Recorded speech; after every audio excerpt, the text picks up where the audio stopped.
আমি ওকে কি বলেছি সেটা ও বুঝেছে দিদি। আর শুধু বোঝা নয়, আমি যেটা বলেছি সেটা যদি ও মেনে চলে তাহলে ভবিষ্যতে ওরই ভালো হবে।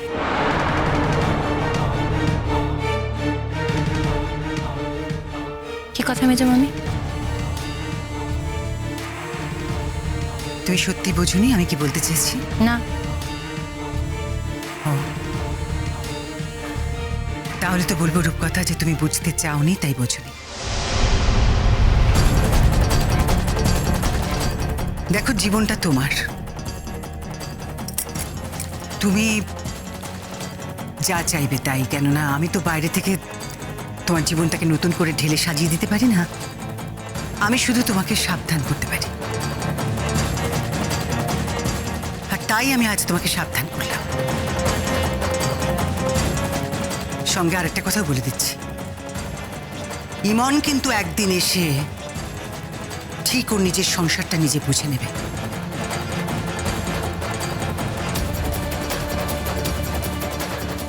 রূপকথা, তুমি এমন কিছু করো না যাতে সেই দিন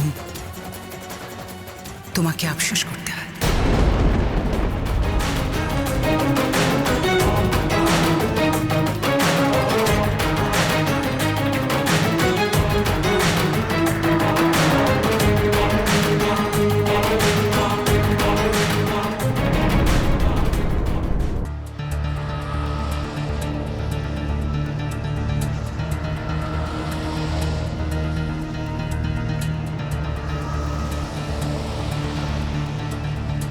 ইমন ইমন ইমন, তুমি এখানে?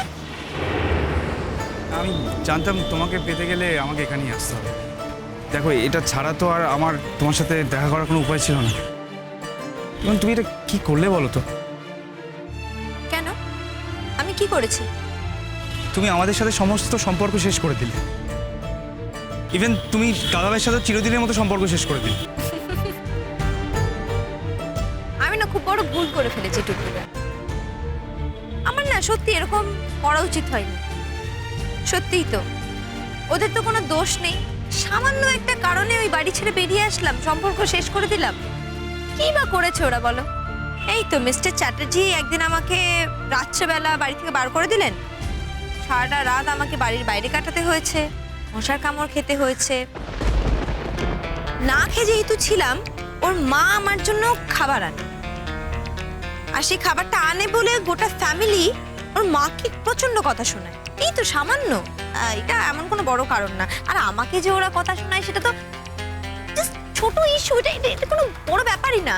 আর এই সামান্য কটা কারণে গোটা ফ্যামিলির সঙ্গে সম্পর্ক শেষ করে দেব, স্বামীর সঙ্গে সম্পর্ক শেষ করে দেব, এটা কখনো হয় বলো? এটা করা উচিতই হয়।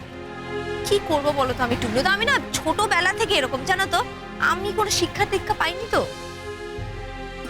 আমি কিন্তু তোমার কাছ থেকে এই সব কথাগুলো শুনবো বলে এখানে আসি। তাহলে কি কথা শোনার জন্য এসেছো? আমি তোমার কাছে হাত জোর করে ক্ষমা চাইবো, সেটা শোনার জন্য এসেছো? প্লিজ, তুমি আমার কাছে কেন ক্ষমা চাইবে? আমি কে যে তুমি আমার কাছে ক্ষমা চাইবে? আমার কাছে ক্ষমা চাওয়ার কোনো প্রশ্নই উঠছে না ইমন। আমি সেটা আশাও করিনি, আমি সেই জন্য এখানে আসিও নি। আমি শুধু এটুকুই বলতে এসেছিলাম যে একটা রাতের ঘটনার জন্য একটা মানুষকে নিজের জীবন থেকে বাদ দিয়ে দেয়া, এটা তুমি ঠিক কাজ করোনি। দাদাভাই তোমার কাছে গেছিল, তোমার কাছে ক্ষমাও চেয়েছিল। একটা মানুষ ক্ষমা চাওয়ার পরেও তাকে ক্ষমা না ঠিক করে... বলেছো, আমার উচিত ছিল তাকে সঙ্গে সঙ্গে ক্ষমা করে দেওয়া। একটা মানুষ যতই ভুল করুক না কেন, যতই দোষ করুক না কেন, সে যদি অন্য মানুষটির কাছে গিয়ে ক্ষমা চায়, তার উচিত সেই মানুষটাকে সঙ্গে সঙ্গে ক্ষমা করে দেওয়া। আর সে যদি সেটা না করে, তখন সে হয় পৃথিবীর সবথেকে বড় অপরাধ। আমি বলি না, আমি তোমাকে একটা ইনস্টেন্স দিচ্ছি। ধরে নাও কেউ আমাকে সবার সামনে, এক হাত লোকের সামনে একটা জুতো ছুঁড়ে মারল। পরের দিন সে কিছু একটা রিয়েলাইজ করে ছুটতে চলে এলো আমার কাছে, এসে হাত জোর করে একা একা ক্ষমা চাইছে। আমার উচিত হবে তো তাকে সঙ্গে সঙ্গে ক্ষমা করে দেওয়া। দেখো, দাদাভাইয়ের আর তোমার সম্পর্কের মধ্যে আমার ঢোকা উচিত নেই। আমি জানি, মানে ইনফ্যাক্ট পৃথিবীর কোনো সম্পর্কের মধ্যেই মানে তৃতীয় ব্যক্তি ঢুকে খুব একটা কিছু করতে পারে না, মানে তাতে লাভ হয় না। আমি তোমার কাছে এসেছিলাম কারণ আমার মনে হয়েছিল যে তোমার উপর আমার খানিকটা হলেও অধিকার আছে। মানে আমি বলছি না দাদাভাই যেটা করেছে দাদাভাই সেদিন রাত্রে ঠিক করেছে, আমি শুধু এটা বলছি যে দাদাভাই যখনই বুঝতে পেরেছে দাদাভাই ভুল করেছে, দাদাভাই ছুটে গেছে তোমার কাছে ক্ষমা চেয়েছে তোমাকে নিয়ে আসতে। ঠিক আছে, তখন তুমি রেগেছিলে, তুমি আসোনি, কিন্তু এখন তো তুমি জানো, মানে নিশ্চয়ই জানো, টিভিতে, নিউজ পেপারে, সব জায়গায়, মিডিয়াতে। কাজে আমি ধরেই নিচ্ছি যে তুমি জানো। কাজেই দাদাভাই একটা বিপদের মধ্যে আছে, এটা জেনেও যদি তুমি রিয়াক্ট না করো। তোমার কি ধারণা তোমার দাদা ভাইয়ের এই বিপদ থেকে আমি উদ্ধার করতে পারবো? আমি তা জানি না। আমি শুধু এইটুকু জানি যে এরকম সময় পরিবারের লোক দূরে সরে গেলে সেই মানুষটার মনে জোর বলে আর কিছু থাকে না। আমি আমার দাদাভাইয়ের সমস্ত অপরাধ সত্ত্বেও দাদাভাইকে ভালোবাসি। আমি দাদাভাইয়ের স্বার্থে এখানে এসেছিলাম।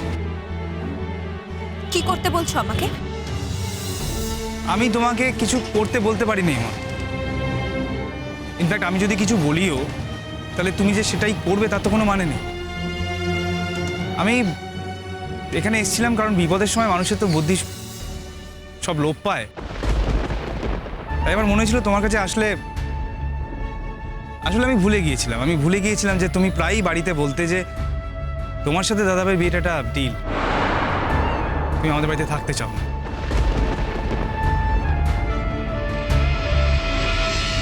কাজে এখন দাদাভাই বিপদে পড়েছে এটা শুনেও যে তুমি তার প্রতি কনসার্ন হবে, সত্যি এরকমটা নাও হতে পারে। আমি বোকা, তাই আমি ভুল করেছিলাম।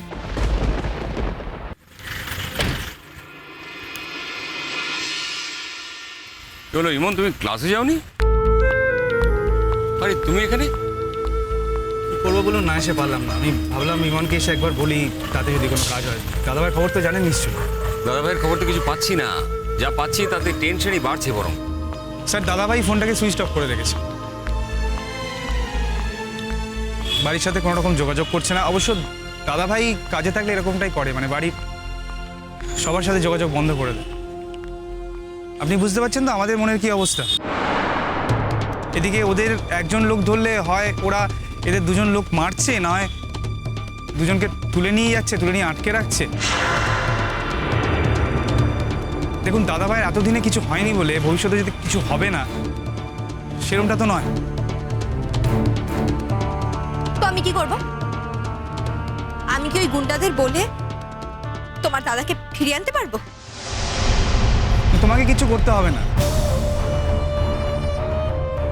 আমি এখানে এসে ভুল করেছি, তোমাকে কিচ্ছু করতে হবে না, কোনো দায়িত্ব নিতে হবে না। তুমি তোমার লেখাপড়া নিয়ে থাকো, তুমি তোমার জীবন নিয়ে থাকো। আমি তো বলছি আমি এখানে এসে খুব ভুল করেছি, আমি তোমার কাছে ক্ষমা চাইছি।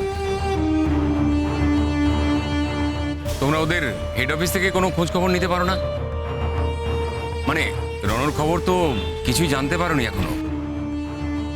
দেখুন, নিউজে খবর শুনে এটুকু বুঝতে পেরেছি যে অন্যদের খবর তো পেয়েছি, দাদাভাই এখন অব্দি সেফ আছে, কিন্তু এরপরে তো যে কোনো কিছু ঘটতে পারে। মানে তখন জানি না, আমি ওদের অফিসে ফোন করেছিলাম, ওরা বলেছেন যে এখান থেকে আরো ফোর্স পাঠাবেন,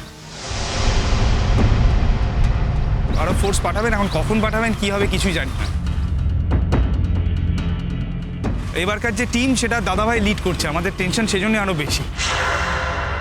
আমরা কি করবো কিছু বুঝে উঠতে পারছি না। এনিওয়ে, আমি বোধহয় আপনাদের কাজের সময় একটু বিরক্তি করে গেলাম। আসছি, কেমন আসছে? দাঁড়াও। প্রথম কথা, তুমি আমার কাজের সময় নষ্ট করো। আর ইমনের যদি কাজের সময় নষ্ট হয়ে থাকে তাহলে ইমন চলে যাক না। তুমি তো আর ইমনকে এখানে দাঁড়িয়ে থাকতে বলোনি। আপনাদের কি মনে হয় বলুন তো, যা যা হচ্ছে তা কি আমার জন্য হচ্ছে? আমি দায়ী।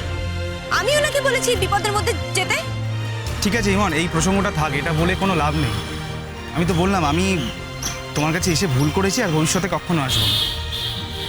দেখো, তুমি একটা সময় আমাকে হিউজ সাপোর্ট করেছিলে, যার জন্য আমি আজকে বাড়ির সবার অমতে গিয়ে নিজের সিদ্ধান্তে অটল হয়ে দাঁড়িয়ে থাকতে পেরেছি। তাই বিপদে পড়ে সবার আগে তোমার কাছে ছুটে আসতে ইচ্ছা করেছি, তাই এসছি আমি। তুমি কলকাতা আসার পর আমি শুধু দাদাভাইয়ের জন্য তোমার কাছে আসিনি, আমি তোমার খোঁজ নিতেও এসেছিলাম।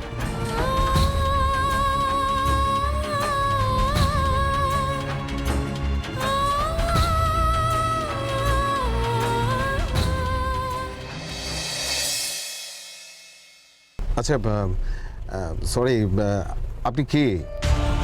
মানে আপনার পরিচয় না পেলে তো আপনার এতগুলো কথার উত্তর দিই কিভাবে বলুন তো? আমি ওনার ওয়াইফ। স্যার, আপনার ওয়াইফ কথা বলবেন। কুসুম দোলা কুসুম